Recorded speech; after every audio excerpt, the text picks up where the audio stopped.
Let's make homemade salsa, except I've never done this before and I am in no way qualified to be doing this. So let's go. I have this mini food processor. I've had it for a while. I haven't really used it much, so I just washed it out so it's all clean. Need to prep the ingredients. So let's do that. I gotta check the recipe though. This is not my recipe. I found it online.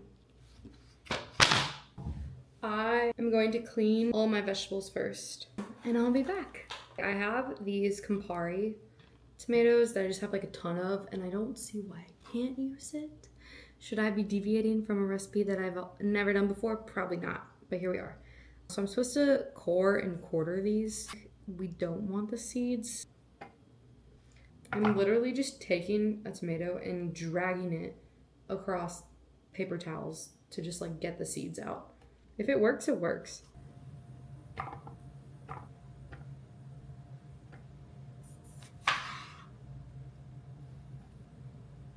There's my Campari tomatoes. This is already taking up a lot of space in this tiny food processor, so I'm a little worried. I also have a Roma tomato. I'm considering only using one. I do have two, but considering how little space there is in this thing, I think just one will be enough for now with the other tomatoes. And if it tastes good, then I can just use the other one to make more later. That way it doesn't all go bad sooner.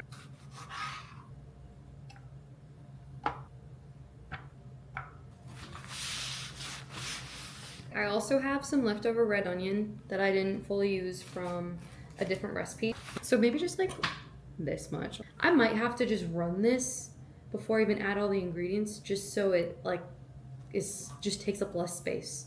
It's a lot of air in there right now. Look at this giant yellow onion. This is huge. Dang. Okay, I'm just gonna, again, just take a like section of it because I feel like I do not need that much. I have a singular clove of garlic. I have minced garlic, which I think will be fine in a pinch.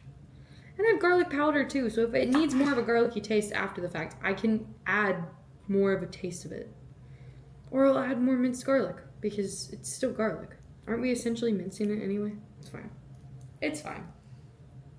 I love minced garlic out of the jar because it's so easy to add to things. This feels like a okay amount for how little is in there. I have this tiny jalapeno, so we're gonna de-seed it and core it and then stick it in. Again, I have another jalapeno, but I'm gonna save it just in case I decide to make this again or try again, just so I have, you know, flavor.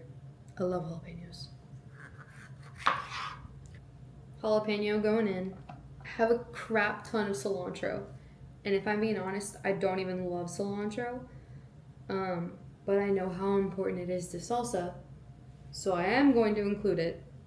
I may not go as heavy as I'm supposed to. This is how much I'm putting.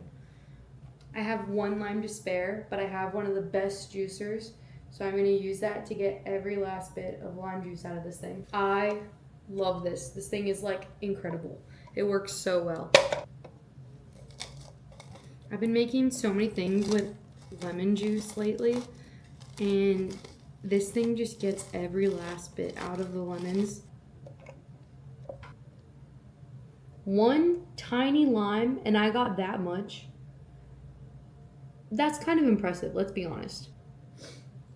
I still have more I need to add to this, so I think we need to go ahead and just blend it up because this thing is getting full.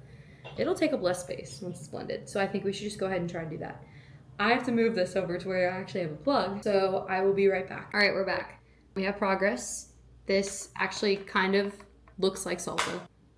I mean, it smells good already, but I still have more things to add. Okay, now I need to add a little bit of sugar, some cumin, and some salt. So I'm just gonna measure with my heart on these. Now I need to add some San Marzano hand-crushed tomatoes. I just realized this one says basil and sea salt. I don't know if basil is really what we're going for here, but that's okay. I can really smell the basil scent, and I really don't think that's gonna go.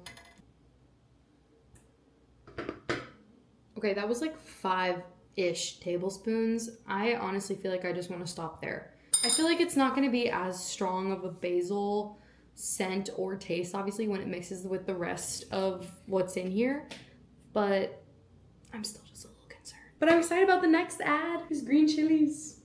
I'm probably gonna use half a can. Okay, I think it's time to blend it again. So, see you in a second. This thing is so full that it started leaking out the side when I was blending it, but I think it's good now. So I think I need to taste test it. Exciting. The coloring of this thing is so pretty. I have to get a picture of this. My storage is full. I took one picture and then it said it was full, so one is all we get. We have our Tostito scoops.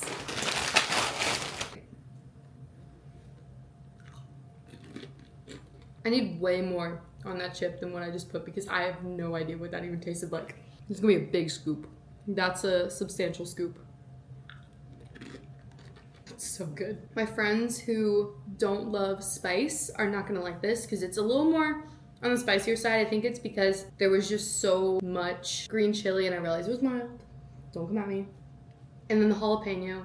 But like, it's really good. And I imagine it's only gonna be better after a day in the fridge when it really marinates all together and isn't just blended. Like it's gonna actually have time to sit and like take in the flavors that's around it. I'm actually so impressed with myself right now. Let's get this in a airtight container so we can save this. The recipe says it's gonna be good for like 10 to 12 days. Will this last that long? We shall see. Unlikely. It doesn't look like that much, but that is a significant amount of salsa right there. I'm so happy. This was so fun, and I'm gonna be enjoying this for a few days. It's so good.